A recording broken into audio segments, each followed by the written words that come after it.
The sports editor is very pleased to have Erwee chat to us about cricket and what's happening in his life. Hello, SJ. How are you doing? Yeah, I'm good, and you, right? Yeah, I'm good. I'm good.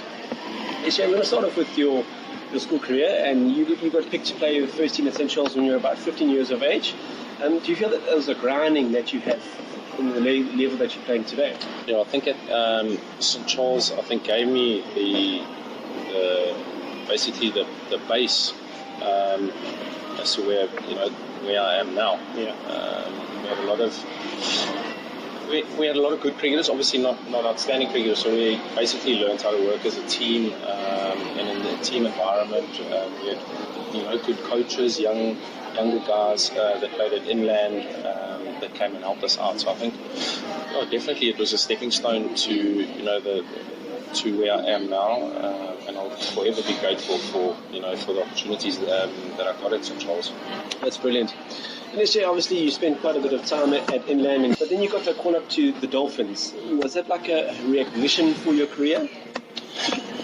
Yeah, I think it's like everything in life. If you're consistent at what you do, and you work hard at what you do, you're going to be rewarded. So for me, it was just the case.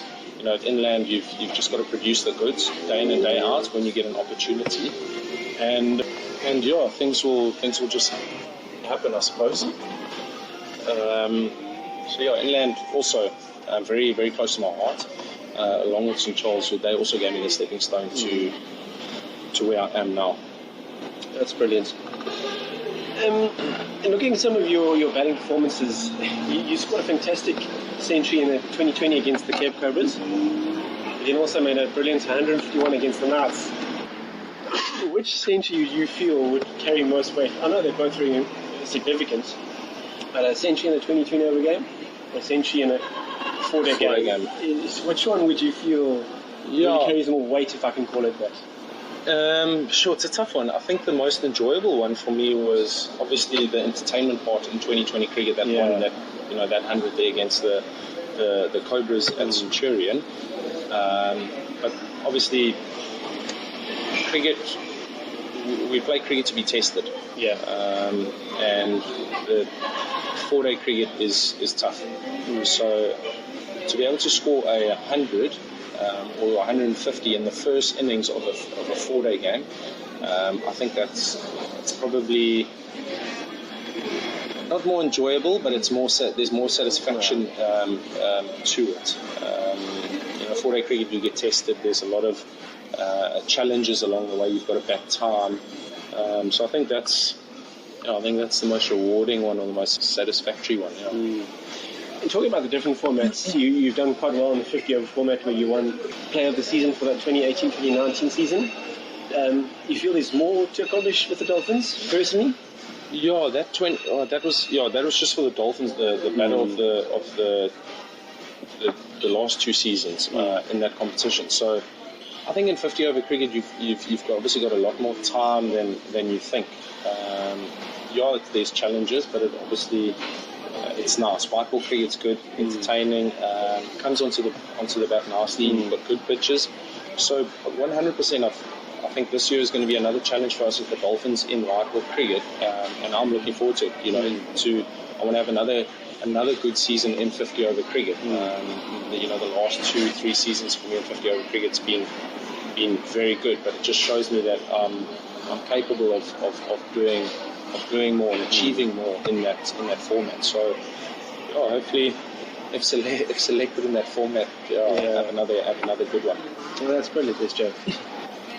So now you've obviously faced some really good bowlers in your career, like Morning Milko and obviously Vernon Fernanda.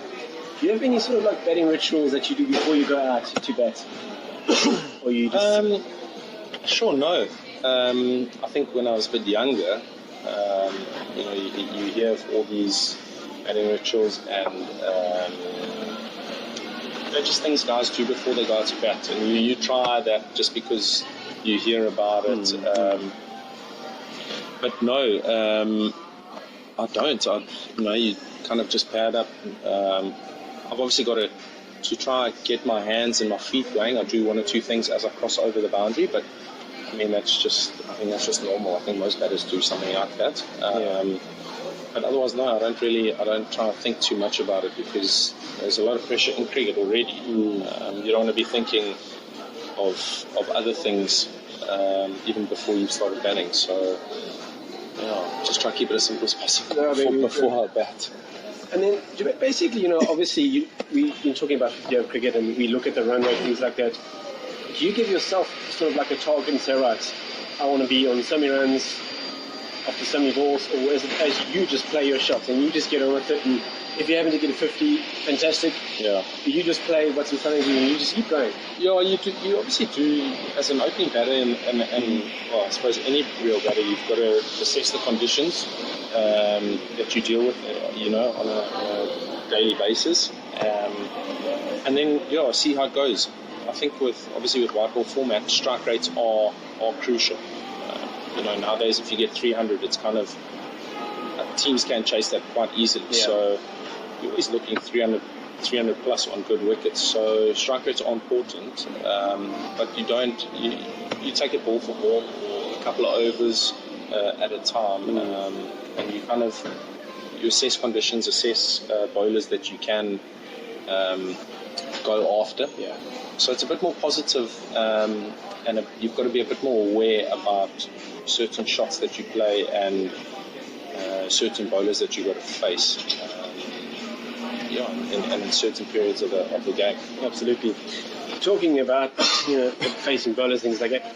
Who's the one bowler that really has given you a hard time in your Dolphins career?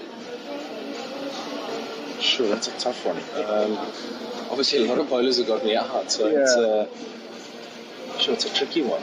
Morten Milker must be quite a challenge to face with that height. He's not too bad. Yeah. I think that height, and I think his length, that his normal length just makes it that much more difficult to hit. Yeah. So it seems like it's quite full, but obviously the steep outs that he gets, it's quite tricky.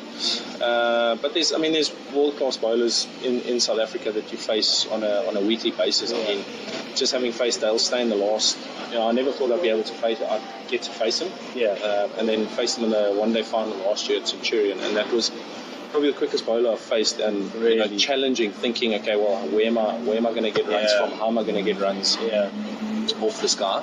And then you've got obviously Vernon Philander that nibbles it a bit. So you know that every bowler I think has its own its own struggle against, or its own trickiness to them. So I don't think there's one particular bowler. If a bowler turns up just like a batter as well, if he turns up on the day, anything can happen. That's true. You touched on mental toughness there. And SJ, you've worked hard to get where you are now. But you obviously got a bit of a shoulder injury. How did you stay positive and how did you stay on top of things? Because, it happened just at the wrong time as the season was actually about to kick off. How did you keep yourself going and positive and to say, right, when I get back, I'm probably going to be better than before? Yeah, it's a tricky one with this injury. I think with previous injuries, I've been, because I was a bit younger, I always knew, okay, well, it's okay, keep playing, and everything will fall back into place if you keep working hard and you're dedicated to what you do. But this shoulder injury is probably the trickiest one I've faced so far, where see age is not on my side anymore. It's kind of like, in South Africa, if you past 28, then people don't really look at you anymore. So it's been very tricky. I've definitely had moments where I thought, okay, well, I'm going to stop playing cricket. That's I'm done. I can't handle this. Because I had a great off season, prepared well. I was fit, strong. I was hitting a lot of balls, and it's probably the best I've felt in a very long time.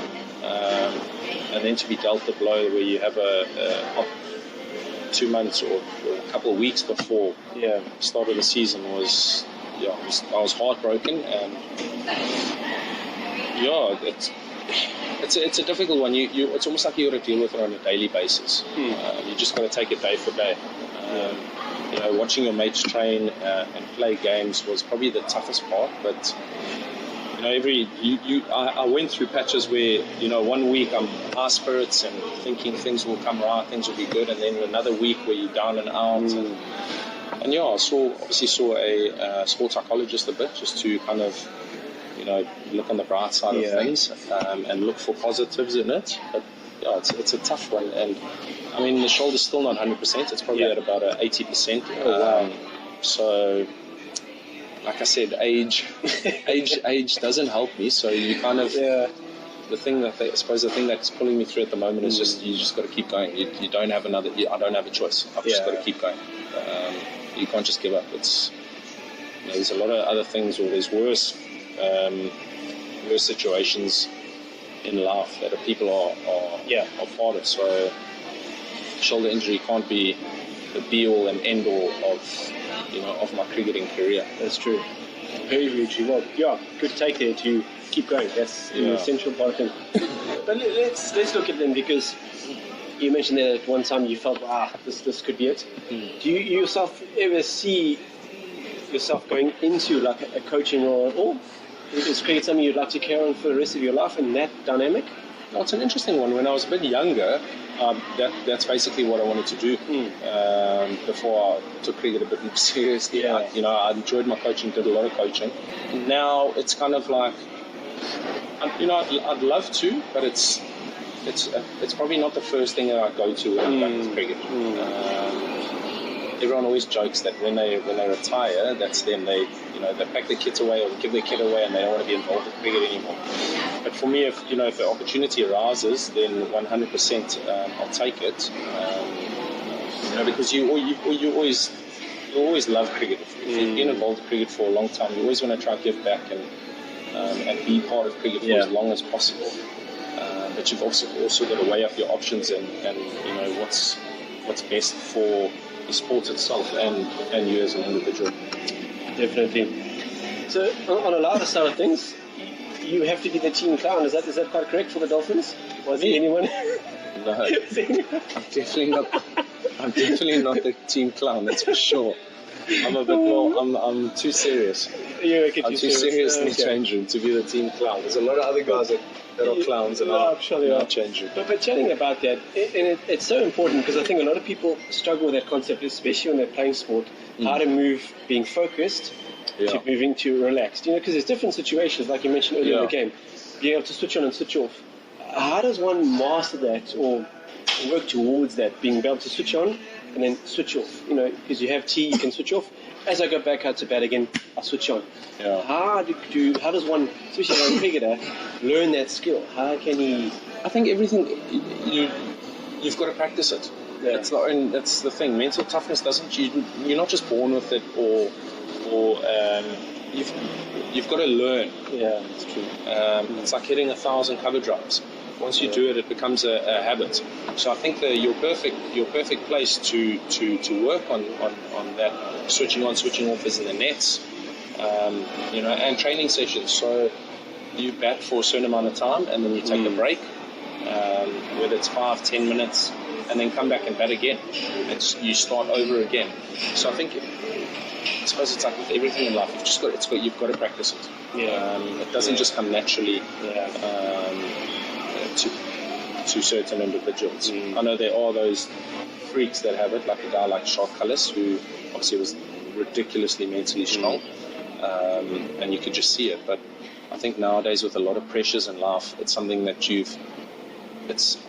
following on social media and talking to people, it's a thing you practice nowadays. A lot of people got to speak up about certain pressures and how you handle it, and same with mental toughness and switching on, switching off. I think it's something you have to practice on a daily basis. That's true. Very, very true. I just want to chat briefly on our school structure, because obviously you've been through it, and it probably is the best in the world. But if there's sort of one or two things that Cricket South Africa could do better, just to ensure that the guys are still loving the game, that I feel is important. In terms of that, there's lots of opportunity out there. With the pressures of overseas, with a fantastic Big Bash League and all these different leagues happening around the world, and you just look at county cricket in England, you yourself played there for a while. Why don't they go play over there and get some experience? It's almost like, what can South Africa do to make cricket exciting? It's a tough one. I mean, for instance, in KZN, we've got I think a big issue keeping talent. Yeah. We lose a lot of talent. Guys leave school and they go either, because you've got some good schools, Michael House, Hilton, College, Charles, Westville, DHS and all that. But we lose a lot of kids to the overseas universities, or this is true, or universities in like Tux, UCT. And I don't think we've got the support structure to keep guys in KZN wanting to go to certain universities there. So that's a thing that attracts a lot of people. Is what's your educational side of things? It's not just cricket, because parents now prepare their kids for life after cricket. Absolutely. So get your degree first, and then play cricket. Entertainment-wise, keeping guys in South Africa and making things a bit better, it's a tough one. It's a tough one. It is tough. Because that's the thing. Because there's so many competitions out there. I mean, where do you go to next? It's really, really tough to try and make something diverse. But that's I think a conversation that could end up going for an hour because it's quite. But then just as we draw to a close, SJ, so you obviously play 3 formats, 20 overs, 50 overs. How much more adaptive did you have to be to be able to perform on all formats? I think at the beginning of my career and when I was a bit younger, it was basically just see ball, hit ball, and just play. And as I got older, I kind of learned that the 3 different formats, you've got to have a different mentality to it, and a different. You've got to play a different brand. But for me, it was basically my game is based around a 4-day technique where it's hit the ball straight, pull, cut, those type of things. And then you just expand your game from there. It was never I'm going to whack the ball and then rein myself in. It was always like, I'm going to play conservatively, and if the ball's my area or there, then it gets hit. So it's also practice. You've got to be able to play different shots in different formats. You can't just be your 4-day leave in one-day cricket. Yes, there's a time and a place for that. Also in 2020 cricket, there's a lot more time than you think, but it's just a lot of practice that and the more you practice that, you find your game. You find what works for you, what doesn't work for you, and you develop you develop a different game plan for each format. And talking about that, it's such an interesting thing, because that format of 2020 cricket, these young guys watch it on TV and they just see the ball goes to the boundary, just do a big swing, and they don't realize how many times that guy, a professional player, has practiced that specific shot. 100%. And these little players can't get on the forward defence. And that's just trying to educate them that if you want to hit them over the boundary, he's practiced that shot time and time again. And then, just like what you're saying, practice. That 100%. Is such a key thing. And I don't think we, at school level, because I'm also involved in that, do enough of that. It's such an important thing. And you learn a lot through practice. Because in practice, you're going to make mistakes. Absolutely. It's really the only time you learn. Because then you start breaking things down. But when you're doing nicely and everything's going according to plan, you're not really learning something different. And you've always got to question, or you've always got to ask, how can I be different? How can I be better? What can I do differently? So I think it's a key thing is to practice these things. I mean, like you said, a lot of guys see it on TV when guys hit the ball out the ground, but they don't see that those guys practice that. Yes, they fail a lot of times, but because they keep going and they find a way to be successful, to find a way to be able to hit the ball out the ground consistently. If you look at the likes of a David Miller, more often than not, he's hitting the ball beautifully. He hits it harder than most guys I know. So that doesn't just come from natural ability. I mean, that's practice. It's a lot of hitting, power hitting, or range hitting, as we call it. But no one can. Everyone's got to be able to have a forward defence. Absolutely.